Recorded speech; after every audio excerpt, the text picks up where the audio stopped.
Islam and Quran never suggest wife bashing. It means you should beat with the toothbrush lightly. What are you doing, or what do you plan to do, to educate Muslims that if someone chooses to leave Islam, that person should not be killed? Brother asked a very important question. And he said that what if a person who's practicing Islamic faith changes to any other faith? Is it required that he should be killed? And all these articles that came about me, a preacher of hate, one of the point was that Dr. Zakir prescribes death penalty for those Muslims who leave their faith and they profess any other faith.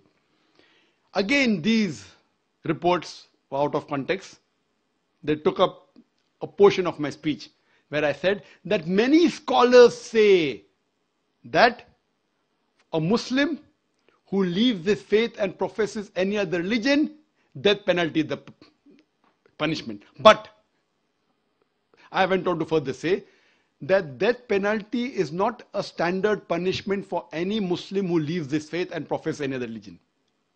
I gave the example that one during the time of the Prophet Muhammad, peace be upon him, there was a Muslim who converted to another faith and had done some wrong deeds for which the Prophet had told they should be put to death.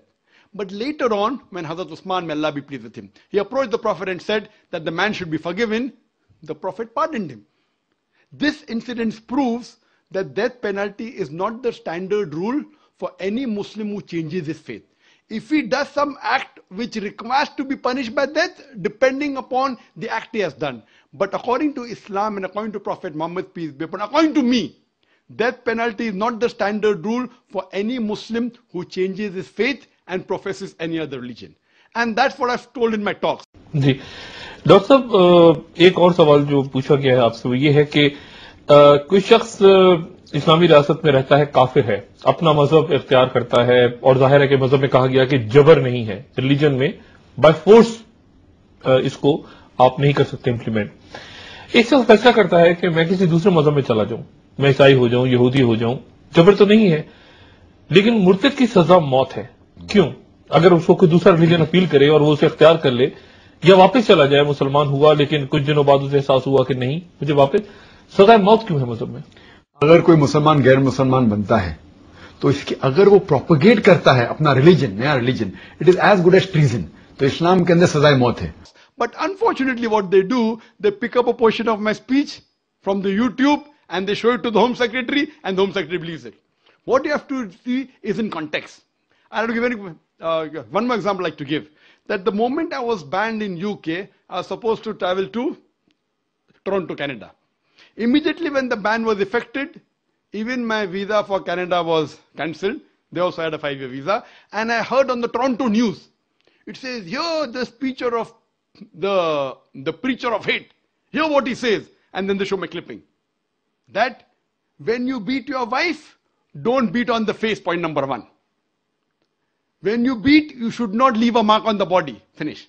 Now they are showing a clipping, a portion of my answer. Anyone who hears these two statements, when you beat your wife, don't beat on the face. When you beat, you do not leave a mark on the body. A person would think that Zakir is showing how to beat your wife without leaving a mark. It was a portion of my answer when a non-Muslim asked the question that doesn't the Quran say that you should beat your wife? And I said the Quran says in Surah Nisa, chapter number 4, verse number 34. It says that when your wife is disloyal to you, first you admonish her. Point number 1. Admonish her first. Then you stop talking to her. Then stop sharing her bed. Then you can beat her lightly. The Arabic word is daraba. And when someone asked Ibn Abbas, may Allah be pleased with him, the companion of the Prophet, he said it means like beating with a toothbrush. And further the commentary says, so the Prophet said, when you beat your wife, you should not beat on the face, point number 1.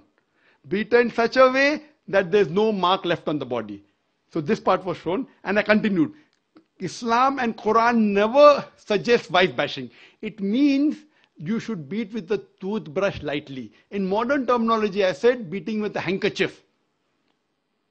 And further the commentary says, so the Prophet said, when you beat your wife, you should not beat on the face, point number 1.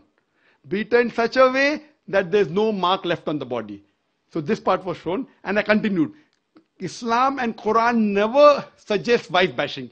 It means you should beat with the toothbrush lightly. In modern terminology, I said beating with a handkerchief. Just a symbolic beating, such that you don't beat on the face, even the symbolic beating, and don't beat in a way in which there's no mark left on the body. That means it's an admonition.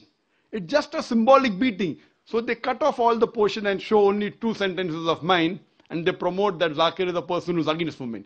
So these things were also done regarding the death penalty for a person who changes the faith from Islam. But as I told you, in Islam, the standard rule is not death penalty for a Muslim who changes his faith to any other religion. Hope that answers the question.